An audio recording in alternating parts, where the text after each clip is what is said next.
नमस्कार, आप देख रहे हैं दृष्टि न्यूज। तमाम खबरों के लिए चैनल को लाइक, शेयर और सब्सक्राइब जरूर करें। उज्जैन में शुक्रवार को तेज बारिश के बीच महाकाल मंदिर के गेट नंबर 4 के पास दीवार गिर गई।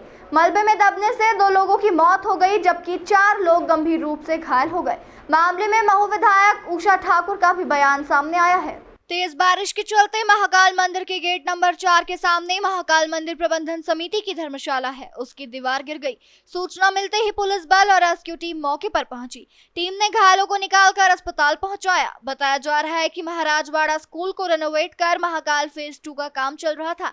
यहाँ शुक्रवार सुबह से बादल छाए हुए थे। दोपहर बाद तेज पानी गिरा। रात में जिस समय ये हादसा हुआ उस समय भी तेज बारिश हो रही थी। बताया जा रहा है कि महाराजवाड़ा स्कूल को रेनोवेट कर महाकाल फेज 2 का काम चल रहा था। यह दीवार पुरानी थी जो तेज बारिश के बाद ढह गई। अचानक हुए इस हादसे में कुछ लोग घायल हो गए। वहीं हादसे में 2 लोगों की मौत हो गई, जबकि 4 लोग घायल हो गए। मृतकों में एक पुरुष और एक महिला है। मामले में विधायक उषा ठाकुर ने कहा कि बहुत पुरानी दीवार थी, इसलिए गिरी। उन्होंने कहा जो सोमनाथ की पूजन पद्धति है वो ही महाकाल मंदिर में अपनाना चाहिए। इसमें बहुत संवेदनशीलता और बहुत सतर्कता के साथ हमको निर्णय भी करना पड़ेंगे और चिंता भी करनी होगी। वो बहुत पुरानी दीवार थी और गिरी।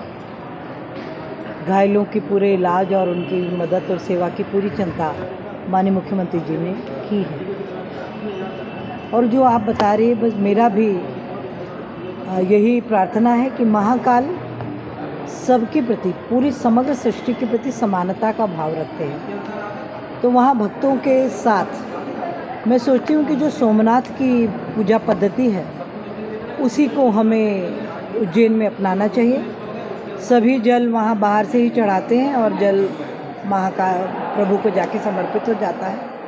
हमें वहाँ भेद रहित व्यवस्था करनी होगी। कोई वीआईपी नहीं होगा, कोई जन सामान्य नहीं होगा।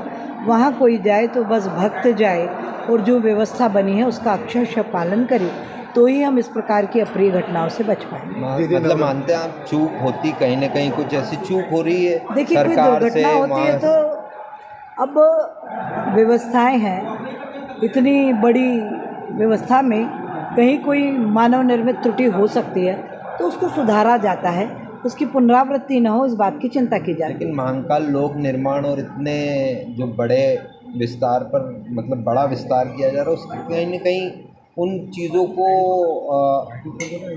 नज़रअंदाज किया जा रहा है। पूजा पद्धति हो गई या कोई और हो गए, चिन्ह हो गए, धार्मिक चिन्ह हो गए, इनको कहीं ना कहीं नुकसान भी नहीं, ऐसा नहीं है। विषय विशेषज्ञ पूरे कार्य की निगरानी कर रहे हैं और महाकाल तो जहाँ महाकाल स्थापित है उससे बड़ी तपस्थली कोई हो ही नहीं सकती है। रही व्यवस्था और प्रक्रियाओं की बात, तो जब से महाकाल लोक बना है निरंतर जो भी कमियाँ परेशानी दिखाई दे रही है उनके समाधान के लिए व्यवस्थाओं को बढ़ाया जा रहा है।